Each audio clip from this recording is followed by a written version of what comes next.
Back to Italy with Pink Floyd on this Sonic Obsession.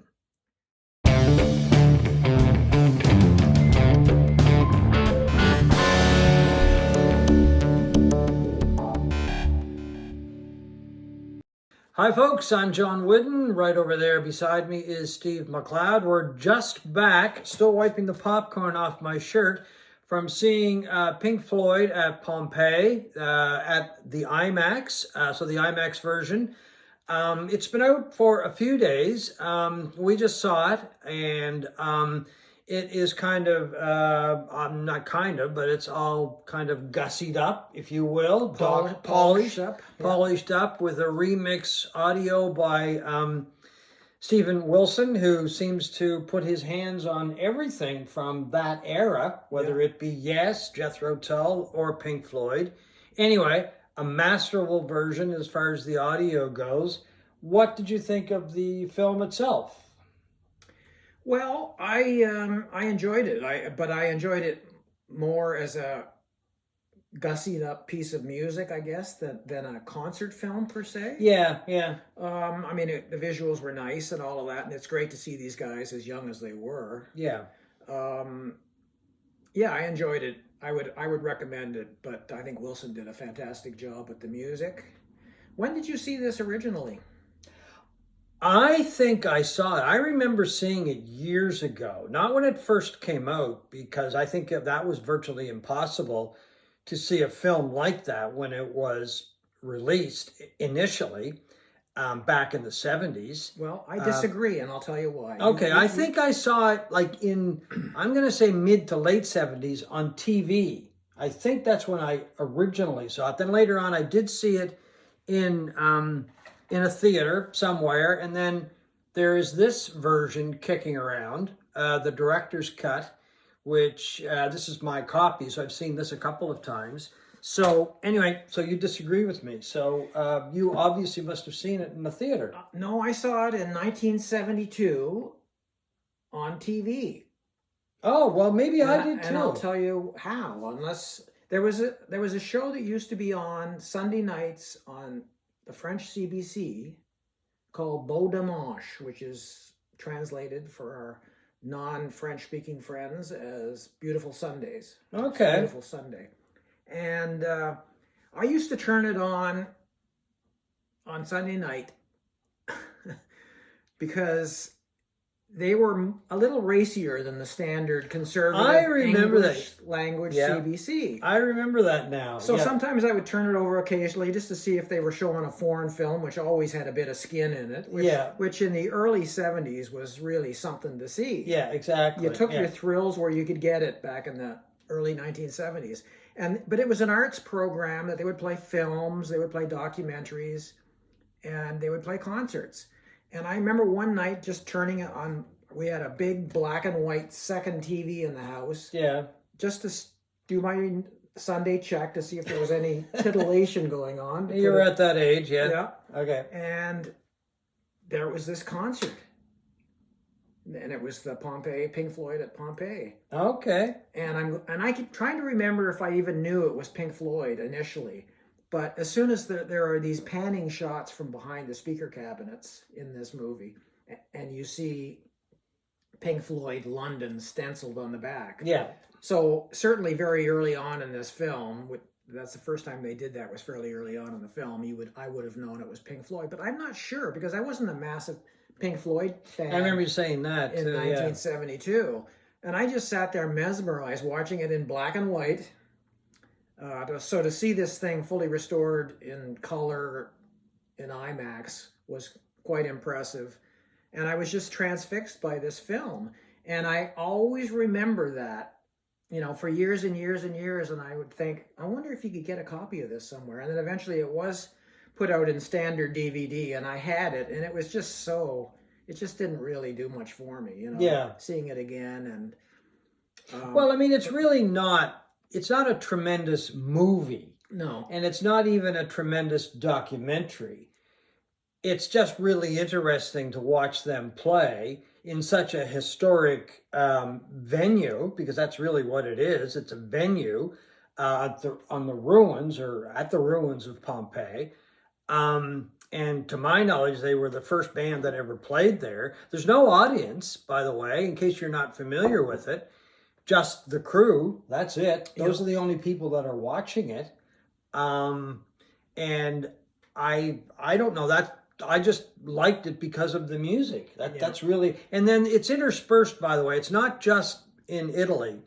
There are quite a few scenes that they recorded at Abbey Road Studios. As they were recording Dark Side of the Moon. Yes, either recording Dark Side or rehearsing for it or whatever, yeah. And that was the part that I found really fascinating, was watching them working on this stuff in the studio. Yeah. And I got to ask you, John, has there ever been a bigger transition in rock music, in your mind, than the move from Pink Floyd doing this acid-drenched psych in the 1960s, and then transitioning from one album, Obscured by the Clouds, to Dark Side of the Moon, from that kind of psych strangeness to this unbelievably different yet kind of drug-drenched sound of the modern Pink Floyd? I mean, the transition is really jarring when you see it, when you see them playing songs from Metal and Ummagumma in the amphitheatre. Saucer Full of Secrets. Full of Secrets. Careful with that axe, Eugene. Yeah. And then transitioning into them recording stuff like Us and Them and On the Run. You know, these synthesizer things. It's really quite startling. Yeah, they went from being as a psychedelic, acid drenched, to becoming commercial and massive. Massive, yes. Because how many years did Dark Side of the Moon spend on the charts? It was 10 years or something. Amazing. And I don't want to dissuade anybody from seeing this. When I say it's not a movie in the sense that, you know, it's full of a storyline and there's actors in it and that kind of thing. And it's not really a documentary. And it's not really a concert film. I mean, no, it's not up there with, you know, like Stop Making Sense or The Last Waltz or that kind of stuff. Sign of the Times by Prince and all that stuff. But it's Pink Floyd playing in a forum on the ruins of Pompeii, and which I found very interesting. I mean, there's very little as far as the sound system goes. It's the very basics, which I thought was extremely interesting, because there's one scene where Gilmore is playing guitar and he's sitting down on the ground in the dirt with in his bare feet, and he's playing like a kind of a slide pedal steel kind of combo on his Stratocaster, and he's got 2, maybe 3 pedals beside him. Well, these days he'd probably have, I don't know how many, like 10 or 15 or whatever, where most guitarists would have that for sound effects.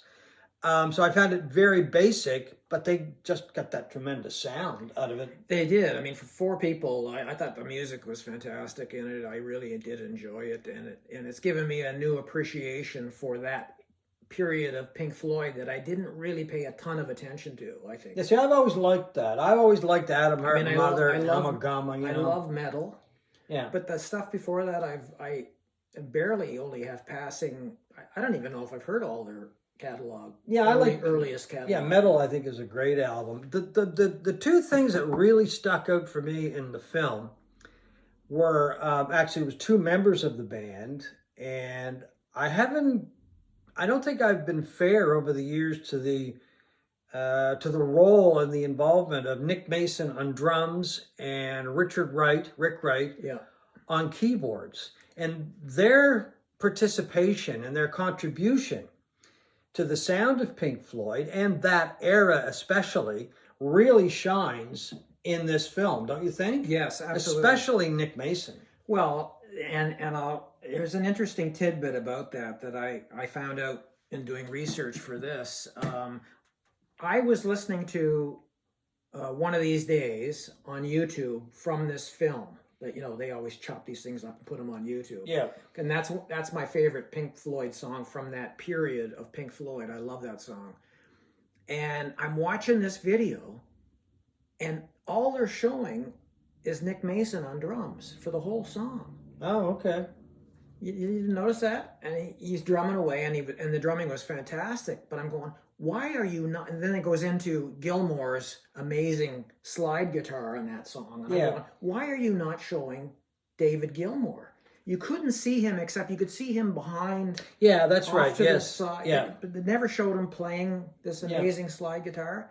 And I was reading today, and the reason for that is when they were putting this film together, the director, Adrian Mabel is his name, he had 500 cans of film stored at an archive, a film archive in Paris. And when he went to put this together and assemble it, somebody at that archive had burned all of this film, thinking it was worthless. So he didn't have the other people playing on that song on the film in the can. So that's why they focused solely on Nick Mason on that song. Oh, okay. Well, that's a really interesting point. Yeah. But his drumming is just extraordinary throughout the whole film.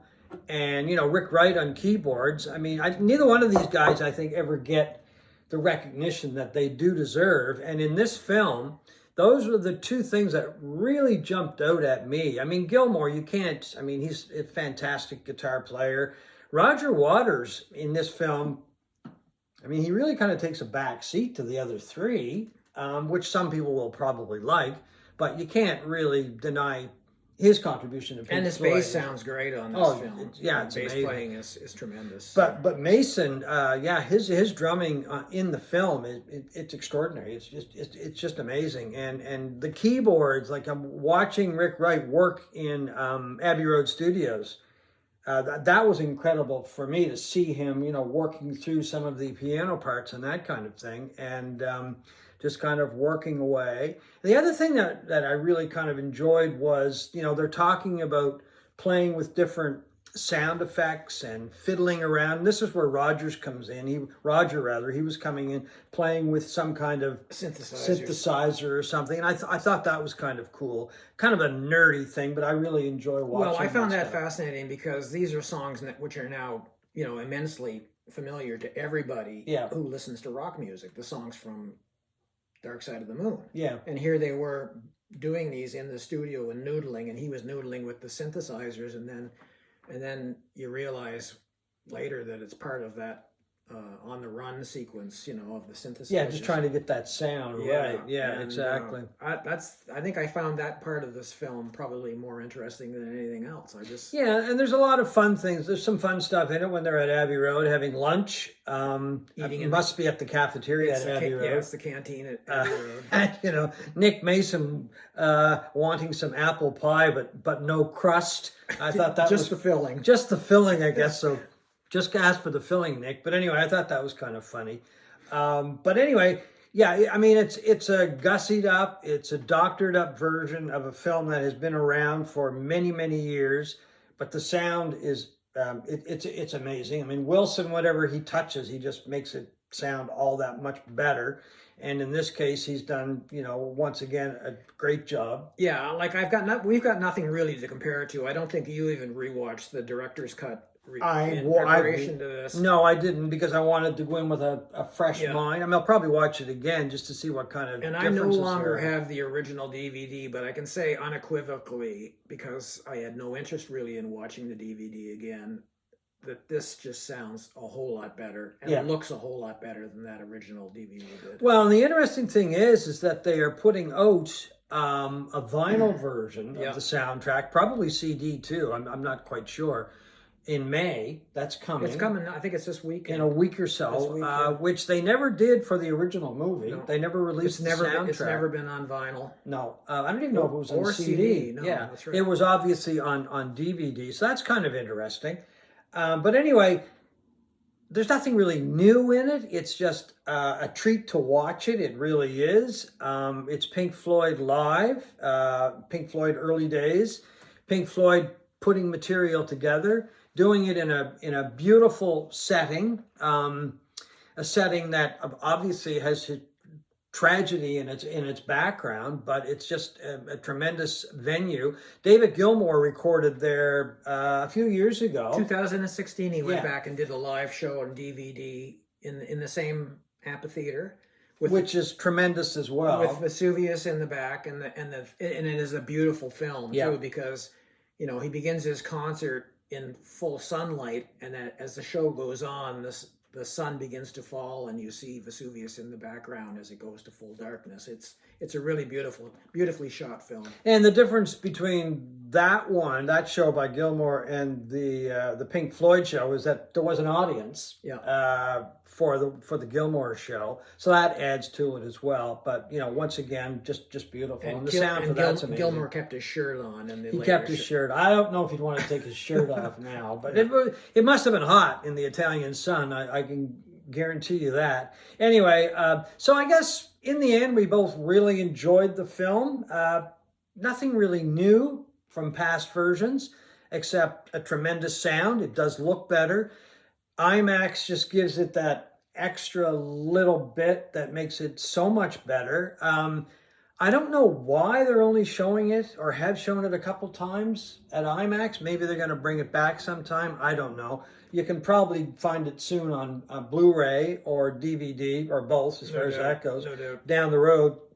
But as we just said, the soundtrack is coming out in a week or so. I don't know if I'm going to buy it, because I've got all the material on other albums, that's for sure. But it's definitely a good listen, a great watch, and the Steven Wilson audio does take it up a notch or two, that's for sure. I think so. Anyway, so our verdict on Pink Floyd live at Pompeii, definitely thumbs up from both of us. Yep. So thank you for watching this Sonic Obsession.